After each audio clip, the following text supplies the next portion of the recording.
भाइयों और बहनों, मैं दशकों से उत्तर प्रदेश आता जाता रहा।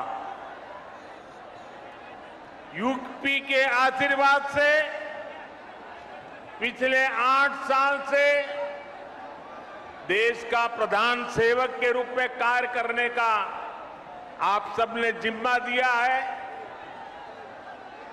लेकिन मैंने हमेशा देखा था, अगर उत्तर प्रदेश में 2 महत्वपूर्ण चीजें जोड़ दी जाए,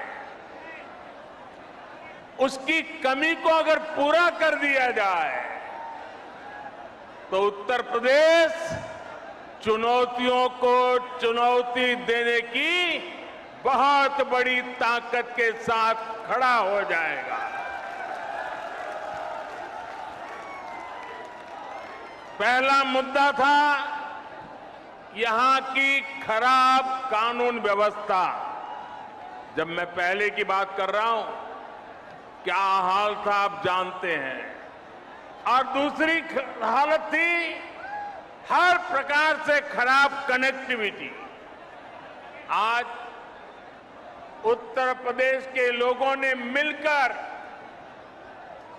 योगी आदित्यनाथ जी के नेतृत्व में उत्तर प्रदेश की पूरी तस्वीर बदल दी है।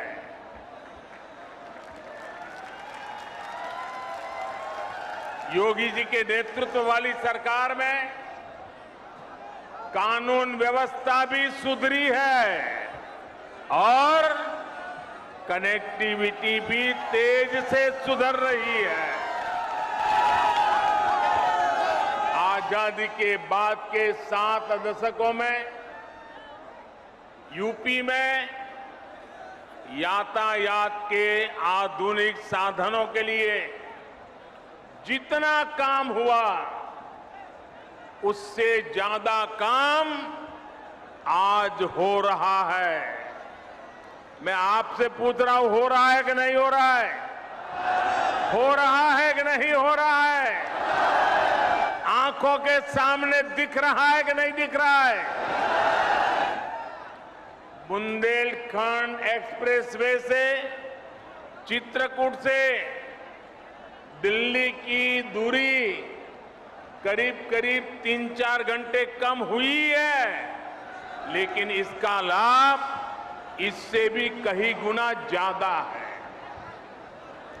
ये एक्सप्रेसवे यहां सिर्फ वाहनों को गति देगा इतना ही नहीं है, बल्कि ये पूरे बुंदेलखंड की औद्योगिक प्रगति को भी गति देने वाला है।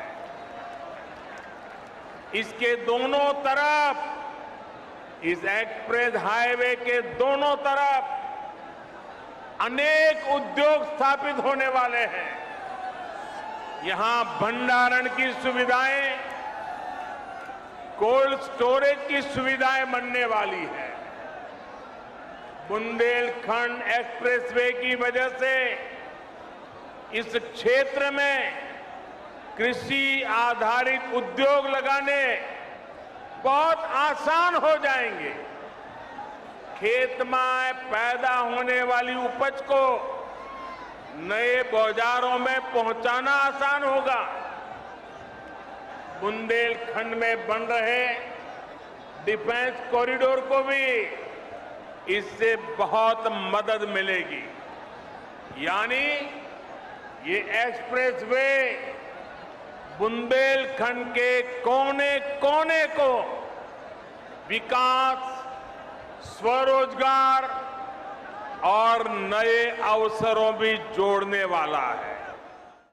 साथियों, नए भारत के सामने एक ऐसी चुनौती भी है जिस पर अगर अभी ध्यान नहीं दिया गया तो भारत के युवाओं का, आज की पीढ़ी का बहुत नुकसान हो सकता है।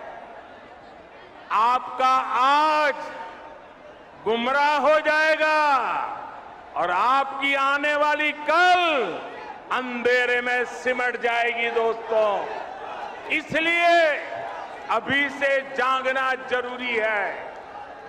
आजकल हमारे देश में मुफ्त की रेवड़ी बांटकर वोट बटोरने का कल्चर लाने की भरसक कोशिश हो रही है।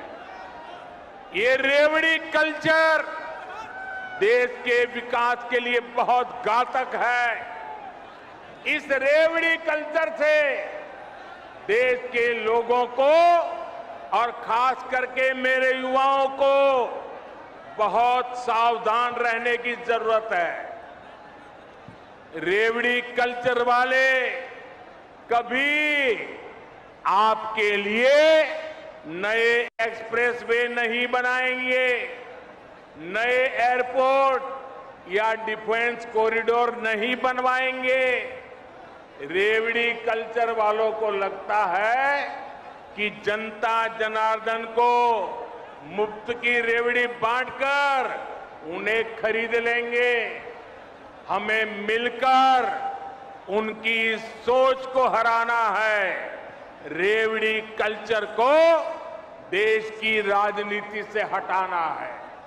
साथियों, रेवड़ी कल्चर से अलग हम देश में रोड बनाकर, नए रेल रूट बनाकर लोगों की आकांक्षाओं को पूरा करने का काम कर रहे हैं। हम गरीबों के लिए करोड़ों पक्के घर बना रहे हैं। दशकों से अधूरी सिंचाई परियोजनाएं पूरी कर रहे हैं। छोटे बड़े अनेक डैम बना रहे हैं। नए नए बिजली के कारखाने लगवा रहे हैं ताकि गरीब का, किसान का जीवन आसान बने और मेरे देश के नौजवानों का आने वाला भविष्य अंधकार में डूब न जाए।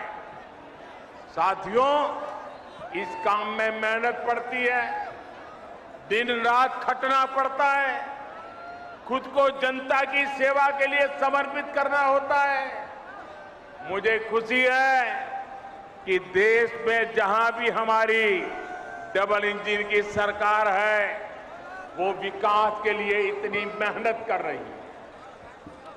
डबल इंजन की सरकार मुफ्त की रेवड़ी बांटने का शॉर्टकट नहीं अपना रही। डबल इंजन की सरकार मेहनत करके राज्य के भविष्य को बेहतर बनाने में जुटी है।